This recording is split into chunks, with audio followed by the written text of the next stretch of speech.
Jai Gurudev, everybody. Welcome again. So, today, the last day being in quarantine. Tomorrow I can go out. So, and you see the weather is beautiful but fresh. And today somebody sent me a message, of how 3 sadhus was killed in Maharashtra. Actually, you see, I'm reflecting upon that, you see, seeing how this culture, this rich culture, the Indian culture, is losing its beauty, seeing how people treat and respect, nowadays, the saints and the sadhus. And it's very sad, actually, because you see, people are becoming so much engrossed into what politics is telling them, what media is telling them. They lose the capacity of reasoning. And it is very sad to see such a beautiful culture being degraded, and how they treat those which is really promoting and keeping the culture and faith strongly. So,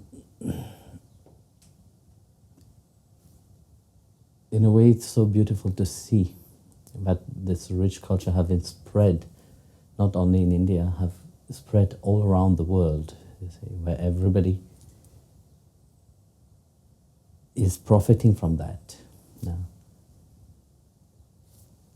So, and also yesterday I was talking about Srila Prabhupada, and people have been sending me many messages and saying, oh, this movie is beautiful about this saint, and that movie is beautiful about that saint, Well, you see, in the life of the saints, the Guru, there is always beauty.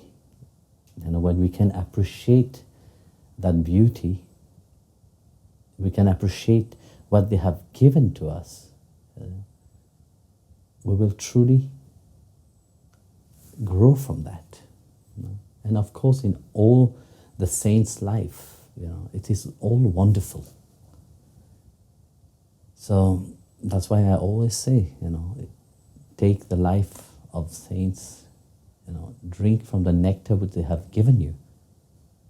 And that you see clearly in the Srimad Bhagavatam itself.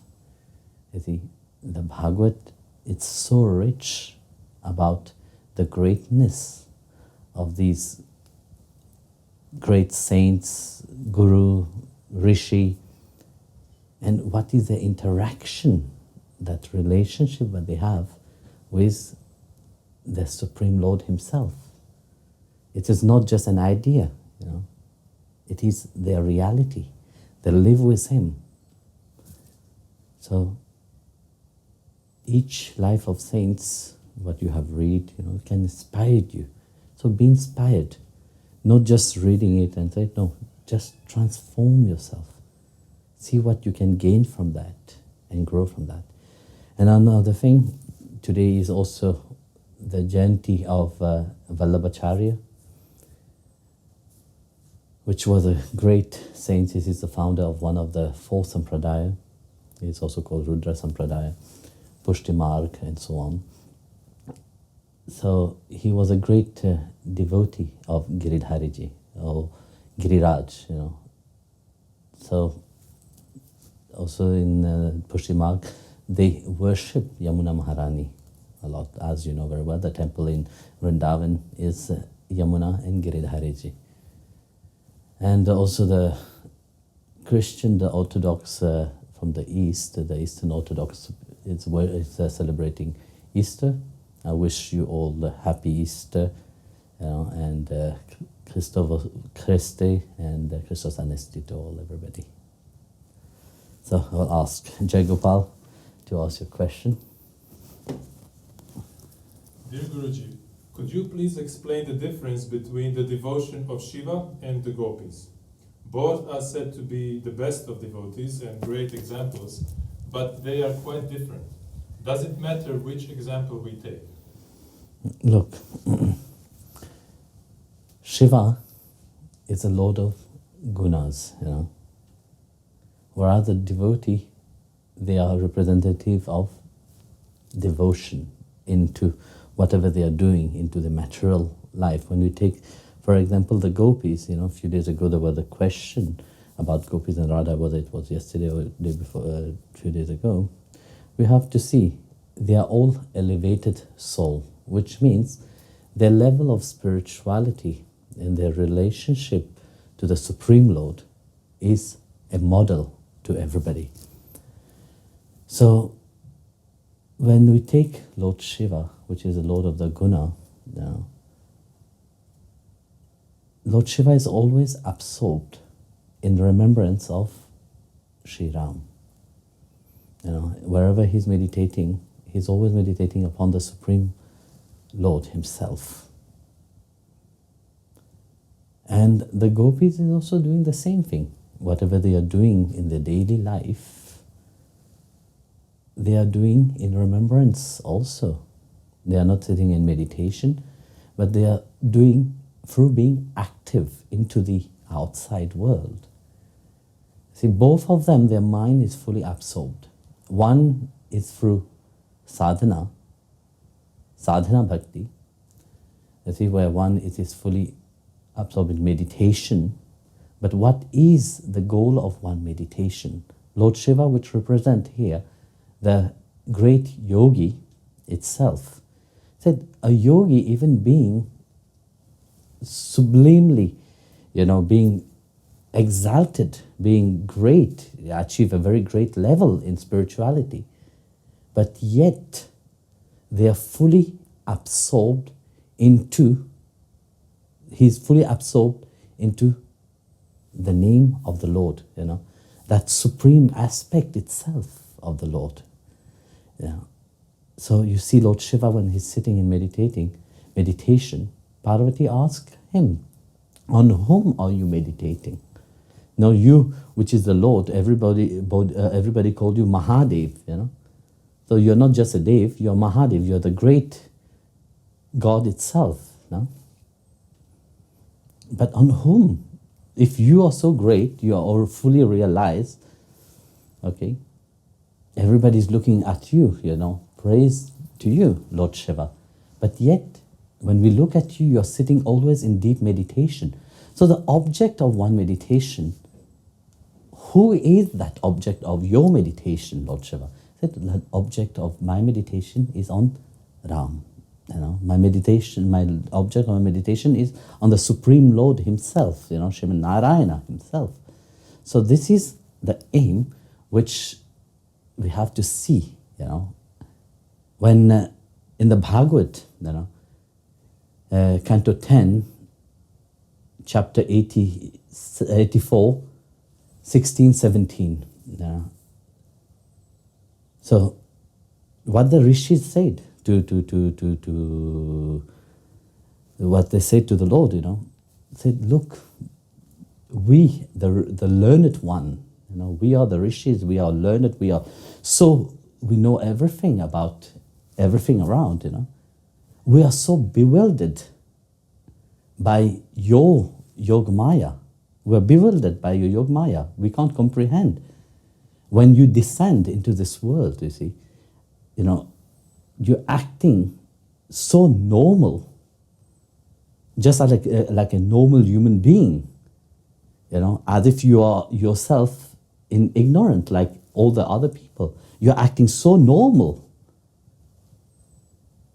But we know, you see, you have come onto this earth. You have taken this earth, which have given so many forms and aspect in itself, You, which is the Lord of the creation, which all this universe have been created. You maintain everything, you hold everything, and you dissolved everything back, So you are creator, protector, and destroyer of everything. But yet, you are not bound by anything. Nothing of these really touch you, even if you are acting so normal. So here we see, that Bhagavan, even when he incarnates in this world, he acts so normal. Even the rishis are bewildered by the maya of him, because he have covered himself, he have hide himself, he hide his divinity. He is such a great actor that people doesn't recognize him. So Bhagwan Shankar, who see, this Supreme Lord, he recognized that Supreme Divinity itself, So how can he not meditating upon the Lord himself? Like I said, he is the Lord of the gunas, of course, the Lord of the three gunas, which is he have mastered the free quality. So here you see Lord Shiva himself being absorbed in devotion to the lotus feet through his sadhana. So here he's showing an example how to be a great devotee, how to be a devotee, even being exalted, being self-realized, but yet the object of my meditation is the feet of the Lord himself. Then you see the Gopis, the Gopis being into the world outside, they are normal people, they are doing the chores of the daily life. They are working in the field, they are milking the cow, they are looking after the children, they are looking after the husband, of their mother-in-law and father-in-law, whatever, But yet, you see, also this is clear for them. The object of whatever they are doing is for the attaining of Krishna. So the object of both, whether it is Shiva or the Gopi, are example, but where they are focusing. For both of them is to attain the Lord. The Gopis are doing all the chores of the daily life, because you can't sit like Lord Shiva through hours and days and years into deep meditation, So if you could do that, you go into Nirvikalpa Samadhi and stay there forever, like the great sages have. You have seen it, you have heard about it. The rishis, they could sit for many years, in deep contemplation upon the Supreme Lord. If you could do that, then take Lord Shiva as an example. But if you see that the Gopis being into the world, you are into the world, they are reminding you by doing your duty, but let your mind be upon the Lord, then take the Gopis as an example. So wherever you are, whatever you are doing, knows one thing, is that you are doing for Bhagwan himself, you are doing it for Krishna. So if that is clear inside of you, so you will see that there is no different. Because both of their relationship towards Krishna is unique. Both of them want to be with him. So both are example where one mind must focus and where one mind must be absorbed.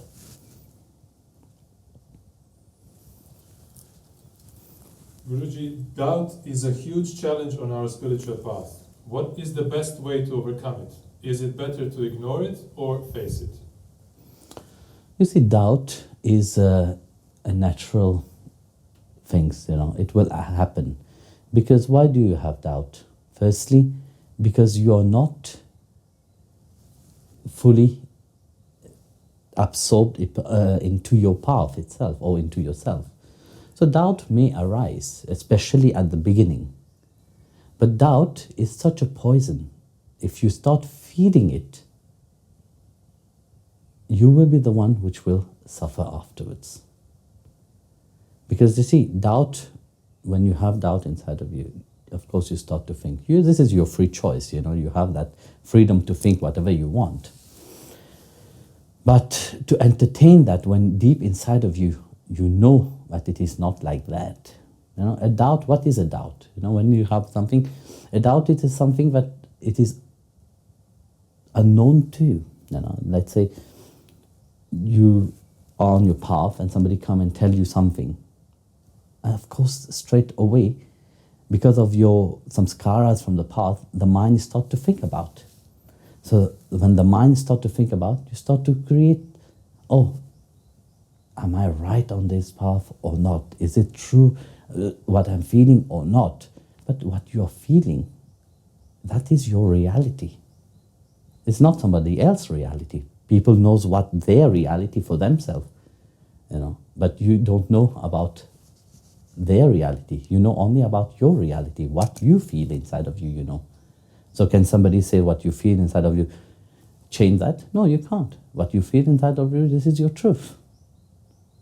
So you have to learn to trust. So doubt is an absence of that trust. So when there is not this full trust in your path, in yourself, in your feeling, in the Guru, in Srimad Narayana, of course, then outside can influence you, or yourself, you can influence yourself, because your mind, due to some samskaras from the past, it can jump again. So, the best way, firstly, whenever you perceive doubt, just don't go into it, or see whatever it is in a positive way. Because you see, in everything, there is two ways of saying. Either you take one thing as positive or negative. This is depend on which state of mind you are. You see, because when doubt arises, firstly, of course, the negativity is more stronger because its weight heavier. But are you free from that? No. It makes you stress, it makes you worry, it makes you uneased, you know, because you know deep inside of you, it's like a fight, you know. Here is something and here is another thing. So it is like a deep fight between the two. Sadly is that many people start to listen to their mind. Then they lose the reality. You see, that is where you have to take the challenge of it. You see, go face it, go through it. But like I said to you, first you have to become strong in yourself. You know, you have to be strong in your feeling. You know, because you see, in doubt, people very often lose reason. They stop to reason. Very often you see that, you know, in people. You know, then you ask yourself, what have happened to these people? They stop to use their brain.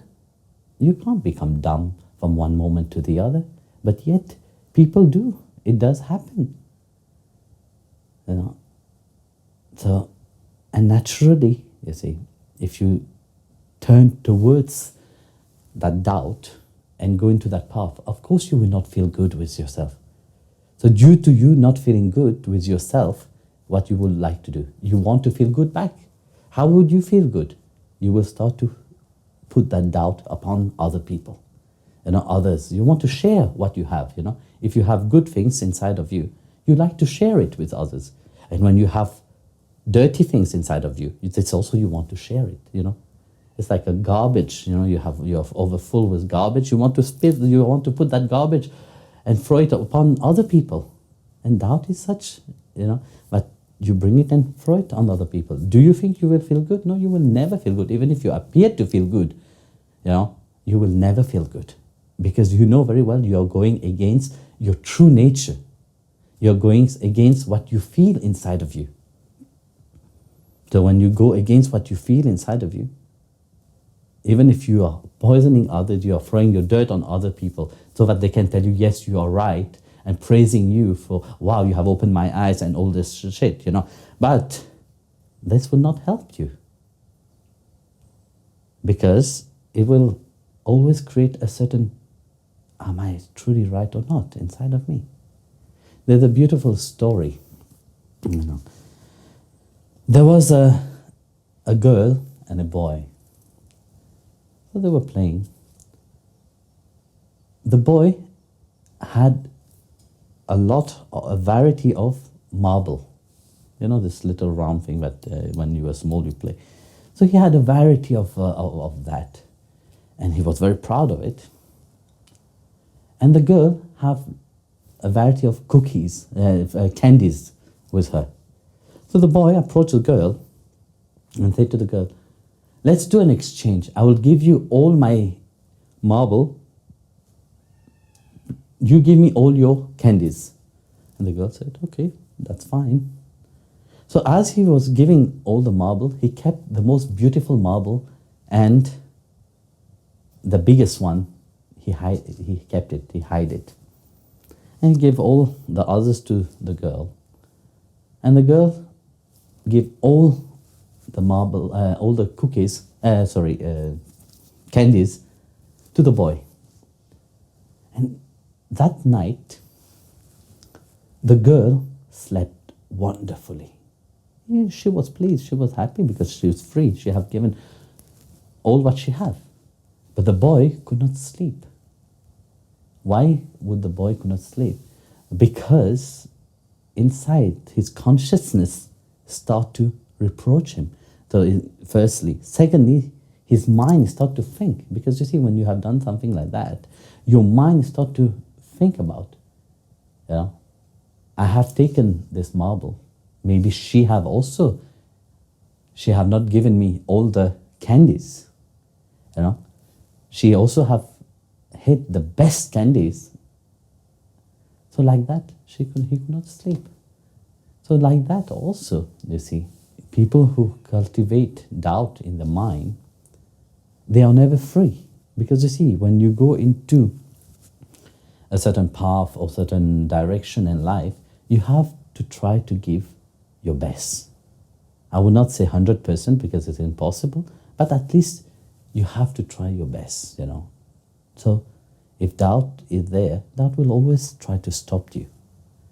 You know, you will never be able to give your best into it.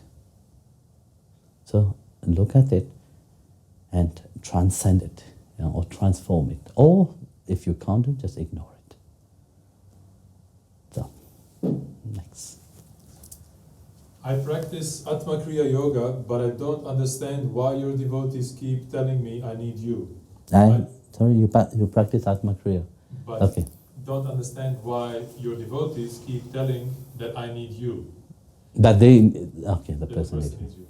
I see that many are weak, unhappy, and don't care about people, but for their murtis instead. They beg God and they think they are better than others. Is this really your teaching?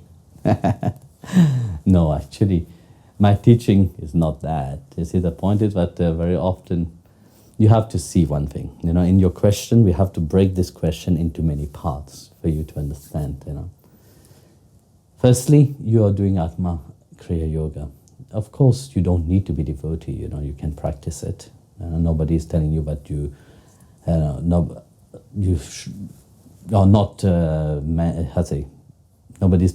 they are telling you you need me. No, you don't need me. You are practicing, that's fine, you know.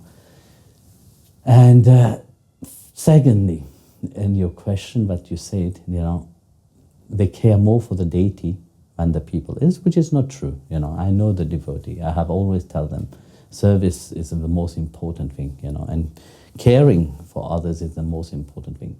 What you have to see also, for them to say that because you are practicing Atma Kriya, that you need me, it's also, in a way, they said, oh, you know, they have tasted something different. I want you also to taste something different, you know. It's not in a bad way they are telling you that, you know.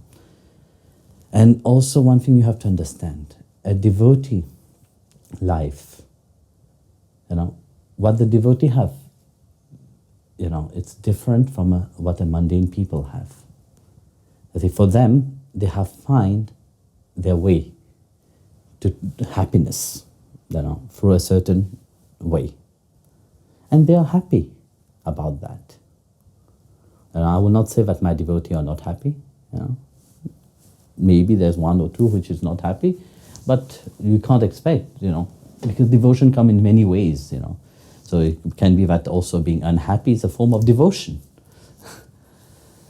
So actually, you see, what is the aim of a devotee? You know, you have taken shelter to the master. So the master normally become the center point of everything for you.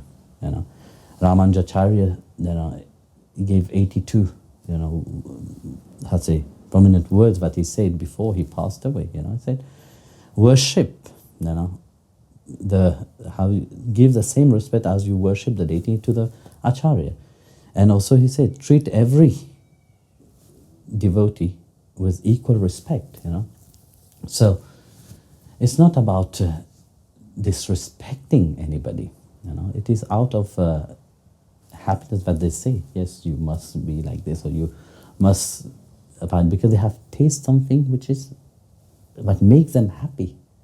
You see, if like you have tasted something which makes you happy, naturally, what would you do? You will give it to others also to be happy. That's why sometimes, of course, they don't know how to approach people, in which attitude they approach people. This is a different matter. But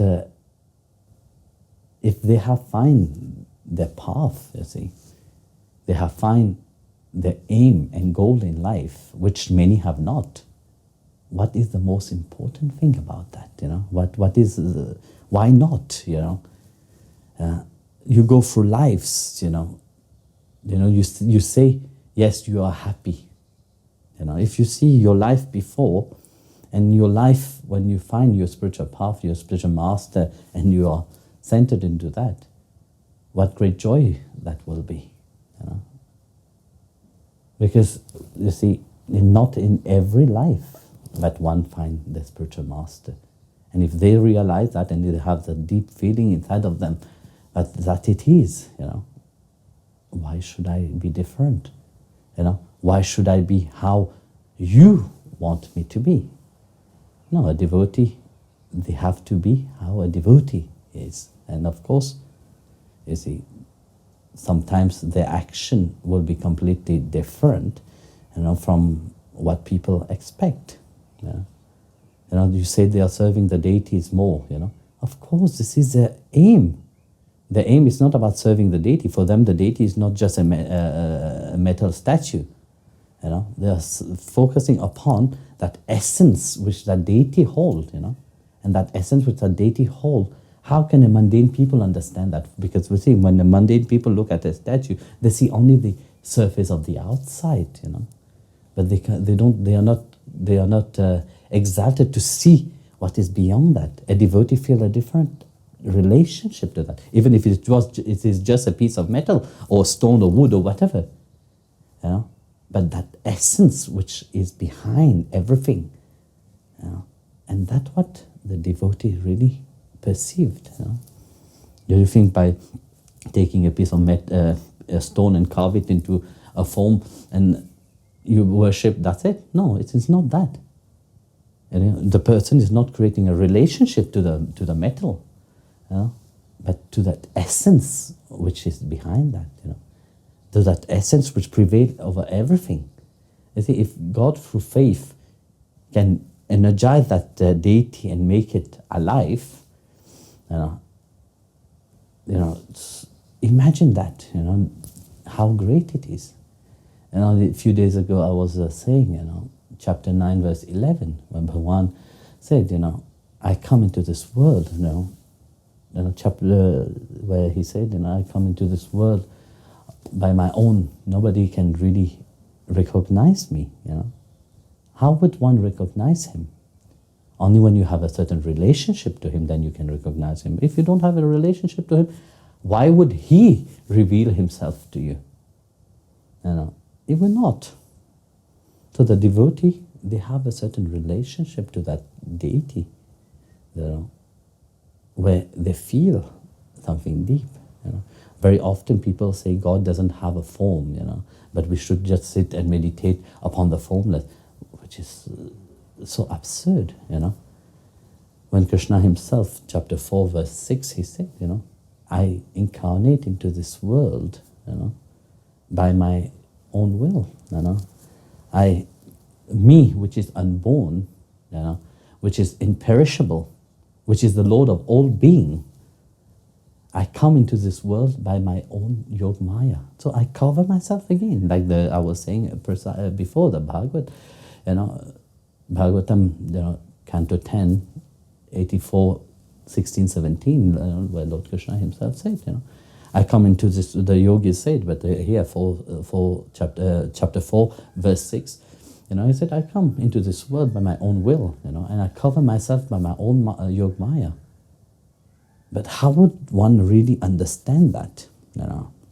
One will not really understand it if you have not transcended a certain reality, if you have not reached upon a certain level. That's why many people say, yes, the Supreme can't take a form. Why are you meditating upon a statue, or you're meditating upon Lord Krishna, and so on.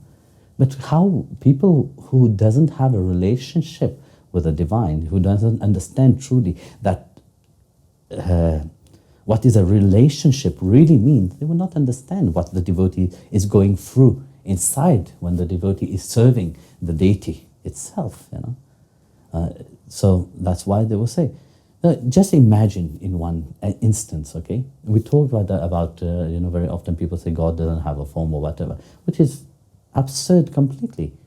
That Lord which have created the whole universe with form, with aspect, with colors, with beauty, with all kind of aspect.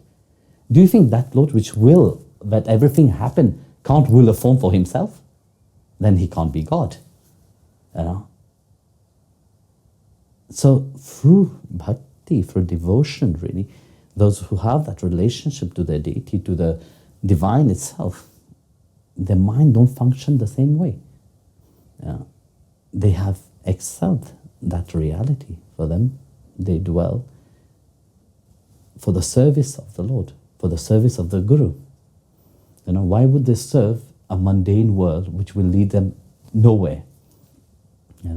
When we talk about upasaka, there's a word called upasaka. What does that mean? Upasaka means somebody who emotion and thought and the heart is continuously focused upon one aspect of the divine, focused with single pointedness. So that aspect becomes one reality. It's not a God which is, I'm praying to the air, to a void, or I'm praying to a nothingness. What can you have a form, you have a mind, How can you pray to an emptiness? You can't. So you need something to build up a relationship. So if Bhagwan have taken a certain aspect, Guru and God Guru have come to lead one for what purpose? The Guru's life is to lead one to the lotus feet of the Supreme Lord, make one ready. So if one the Lord have seen that one is ready and have sent the Guru to their path, why not surrender to the Guru's feet and really go directly in focus mind, body and spirit upon that path itself? They will not concentrate upon something which is mundane. So for your happiness, do you think the devotee must be how you want them to be? No, the devotee will be how they have to be. And the devotee's duty is to show others how they are and help others also to transcend their limitation. Of course, like I said to you, in which attitude you are doing it. You see, the devotees, maybe that they have to look into that. So, in this context, you see, I would say that my devotee, if they are listening to what the Guru is saying, they should always follow what the Guru is saying. And mundane people from in the mundane world will give you advice only about mundane things. Like I said, if you want to learn mathematics, you go to a professor of mathematics. If you want to learn physics, go to a physics. But if you want to learn about spirituality, go and surrender to a master. And like you're saying, if you're talking about my devotee, being different, of course my devotee is different. In your eyes, it is different because you are completely focused upon other aim. Whereas my devotee is focusing upon Guru and God. That's what I have teach them. So. Dear Guru Maharaj, what is the real difference between Padaseva Bhakti and Dasya Bhakti, or are they ultimately the same? Padaseva Bhakti and Dasya Bhakti. So, Padaseva, firstly, what it is, we have to see. The worship of the Lord, no? So, and Dasya Bhakti. So when you worship the Lord, firstly, we are all servant of the Lord. No? We are all here to serve Him. We don't know anything. No. Do we know what is liberation? We talk about mukti. No? Everybody like that word, mukti, to be liberated. It's true. Who don't want to be liberated? Everybody want to be liberated. Everybody want to be free. But do we know what it is? No. You see, your mind is not free. Your mind is fully attached to the matter on the outside. It can't be free. So when we talk about freedom, we have just an idea of freedom. But yet, when we talk about mukti, we don't have any idea what it is. So, of course, we talk about being free. But can we be free when we don't know what it is? No, we can't be free when we don't know what it is. So, in that context, you see, we rely upon the grace of the Lord, because He's the only one who can free us. When we surrender to Him and He sees that we are worthy of it, of course, then He free one through His grace. So attaining the grace of the Lord, we start by doing Padaseva, where we give a certain direction to our mind. So when we start serving the Lord, automatically we become servant. So we render service to Him. But servant is not in a way that you understand. So you have to understand, if you're asking about Padaseva, you for sure understand the difference between a servant of the outside and a servant to the Lord Himself. Because a servant to the Lord Himself have great joy inside of them. And of course the servant is always ready to serve the Lord. So both is the same. Padaseva and Dasya Seva is the same thing. So you can't do Padaseva not being the servant. Then what the use of serving? So, it reminds me of a beautiful story, actually.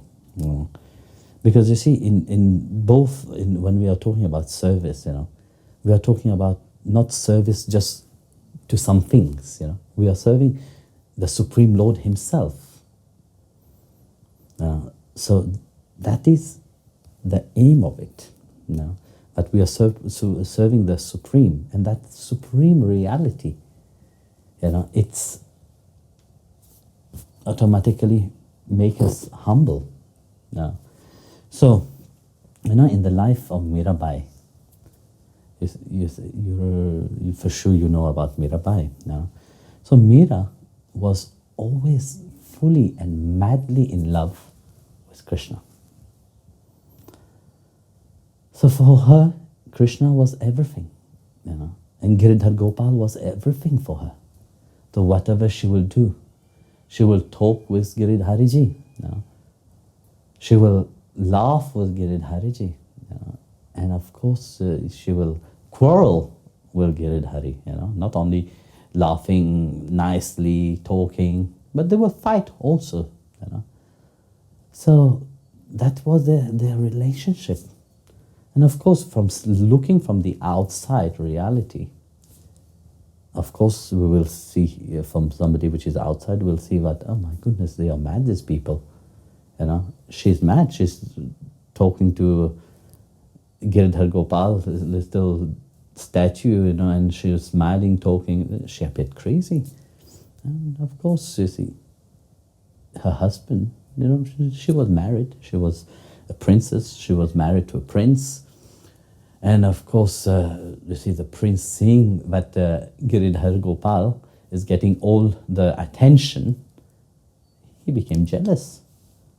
So one day, he called Mira and said, okay, you love your Krishna so much. Okay? You think about him, you talk about him, you dance for him, you laugh for him, you cry for him. Where is he? You know? Why he don't come? Mira was in bliss, you know, because, you know, this is one reality which a true bhakta have, you know, with a perceived more than a normal people have. So Mira said to her husband, you know, said, Krishna is everywhere. Krishna is here. Krishna is everywhere. Krishna is, was, and will always be. You know, he's eternal. You know, then she said, you know, one beautiful thing to her, you know, that whereas you are here today, tomorrow you will not be here. So one day you are here, and another day, one day you are not here, another day you are not here. Okay? And in between these two existences, you said that you exist. That one day you're not here, the next day you're not here.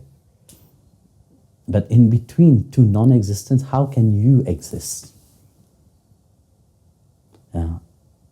As Krishna exists always, you know, that you are the prince, you know. I can be with you, we can be I can stand by you, but the distance is far, you know, there's a big distance. Whereas Krishna, you know, which lived 5,000 years from Mira's time, you know.